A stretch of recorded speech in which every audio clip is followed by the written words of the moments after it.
34 political candidates running for office have been killed during this year's election in Mexico alone. What is going on? I'll detail that for you, as well as congratulating the Utah Jazz, clowning on Bill Clinton for being Bronco Billy, and then we discuss the anniversary of the death of the infamous second-in-command to Adolf Hitler, the Nazi Herman Goring, all here on The Bullet today, so let's do it. The mainstream news is so corrupt. This is unbelievable. This is wild. No one is talking about this. The shootings are just out of control right now. If you don't read the newspaper, you're uninformed. If you do read it, you're misinformed. We start off in Mexico today, as I feel like we need to bring some real news to the world here. Because for the last 2 weeks, and probably for the next month at least, the media is motorboating the Trump and Harris campaigns like they're horny little boys at senior prom. So for people who would like to be informed on world subjects other than the political catfight right here in the United States right now, here we go. So 2 weeks ago, Alejandro Arcos took office as the mayor of Chalpancinga, which is a city in the country's state of Guerrero. Then exactly just 1 week later after taking office, which was just last week, his head was found sitting displayed on top of a pickup truck. Let me say that again. The mayor of a major city in Guerrero was killed. And killed in a fashion that is similar to medieval standards. And this is not showing up anywhere in the US media here. I'd show the picture here on YouTube, but Google would axe me so hard for that. So this type of violence goes back earlier to this year, though, and leading up to the 2024 Mexican general election that took place on June 2nd this year. With over 20,000 electoral positions up for grabs throughout the country, there has been an absurd and inexcusable number of violent atrocities. 20,000 open positions of power means there's a power vacuum, which is one of the most dangerous political conditions that take place in the society that you are currently living in. Here's proof of that in a historical number for you. During this year's campaign season in Mexico, which is 365 days, just a little shorter than that, there have been 34 political candidates assassinated by criminal organizations throughout Mexico. 34 candidates in 1 year. I have the actual list of names and occurrences right here. These are candidates from all political parties, including the historical powerhouse party of the PRI, along with the party of the winning presidential candidate from this year, which is the party of Morena, who also have victims on this list as well. The deaths have occurred because of a bitter contest between criminal organizations for control and using violence as the currency to buy political power and leverage that power against its enemies. This comes right at the time when you thought politics was bad in America already. Another major problem here, though, lies right in front of us if you are an American. This is our neighboring country here, right over the border.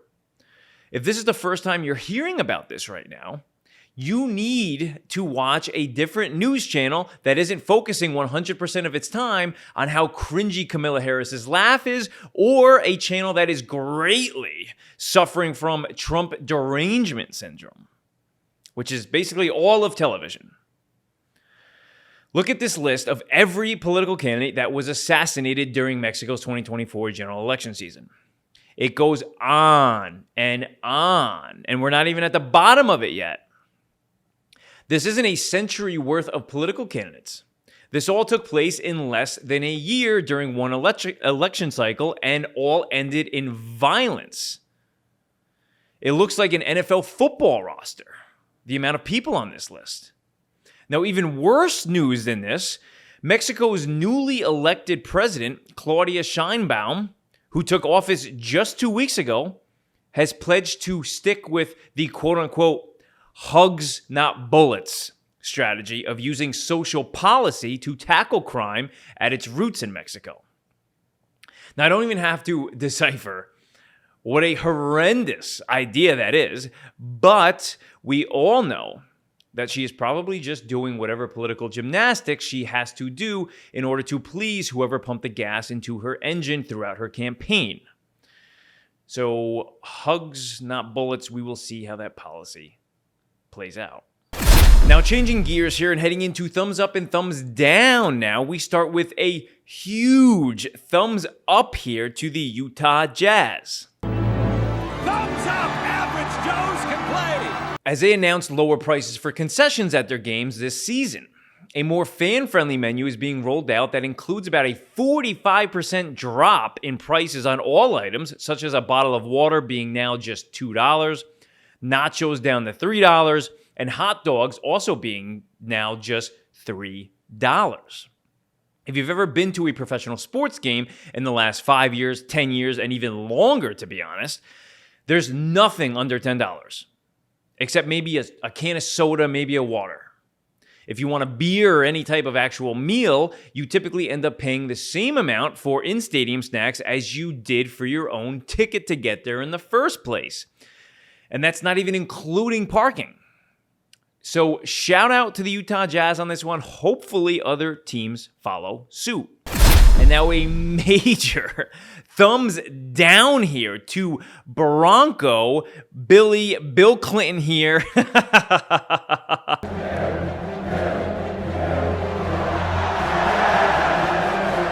And if you didn't see this video, it is very embarrassing. He's at this McDonald's, and this cashier says to him in like this surprised look on her face, "Are you Joe? Mr. Joe?"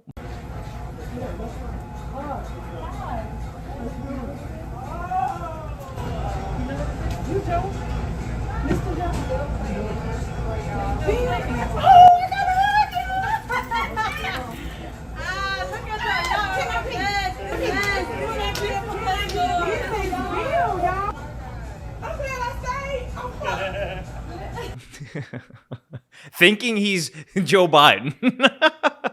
The confusion is gold, though. And knowing how old Bill Clinton is, he probably thought he was talking to Kamala Harris. So, thumbs down to Bronco Bill Clinton here. And the cashier, honestly. You think Bill Clinton's Joe Biden? Jesus, thumbs down to both of you. Now, sometimes we don't realize just how quickly time has passed, which is why I bring you this day in history.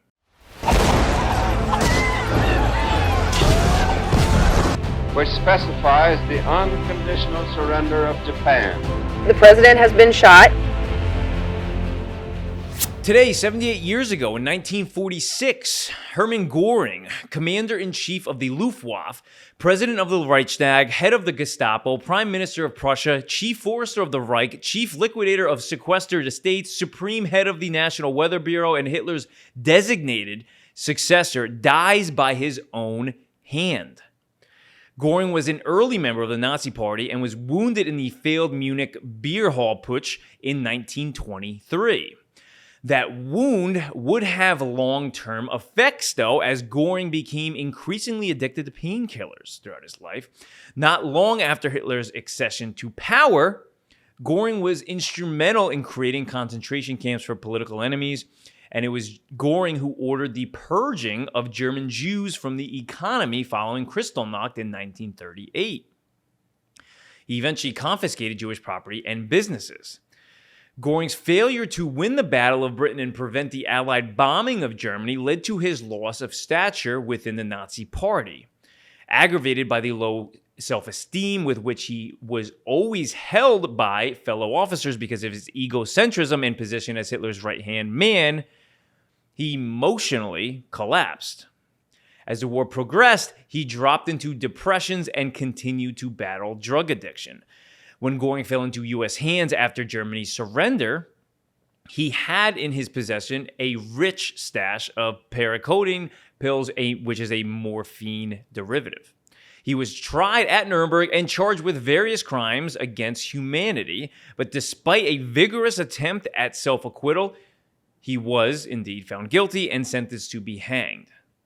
Now, before he could be executed, he died by suicide by swallowing a cyanide tablet he had hidden from his guards, with not many losing sleep over his death.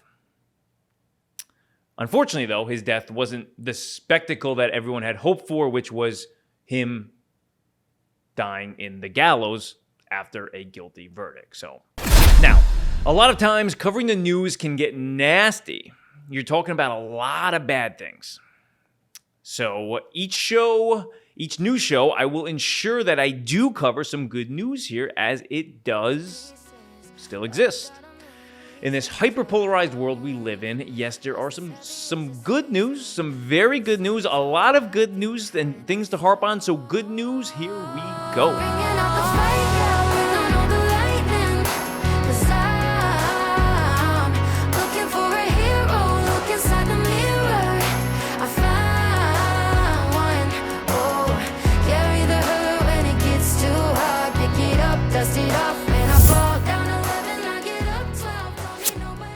We head over into West Africa now, as a 7-year-old boy in West Africa who was going blind can now see again, thanks to life-changing eye surgery provided by the Mercy Ships charity.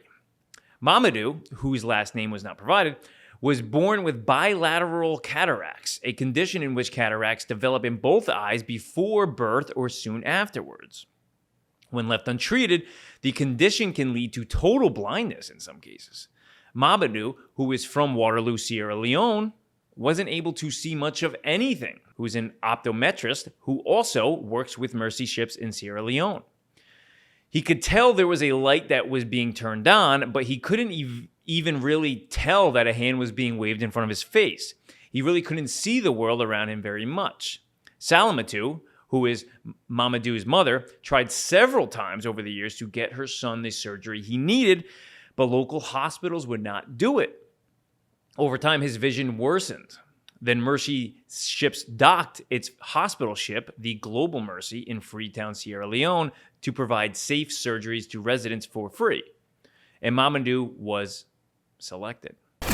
So awesome stuff there, and remember that there is always some good news out there. You just have to look for it, and it is getting harder than ever to do that. So now your daily news podcast, The Bullock, is out Tuesday through Thursday at 5 p.m. and I will be back here tomorrow night with another Bullock for your world news stories, and I will see you then. News and factual material are deeply researched through confirming the validity of multiple sources by the broader media landscape across the global sector and the digital world. All statements are a combination of primary and secondary research components geared towards providing the only news show in video and podcast form that provides a clear understanding of important world issues that are being left out by the completely biased and politically driven global media machine. Thank you for listening.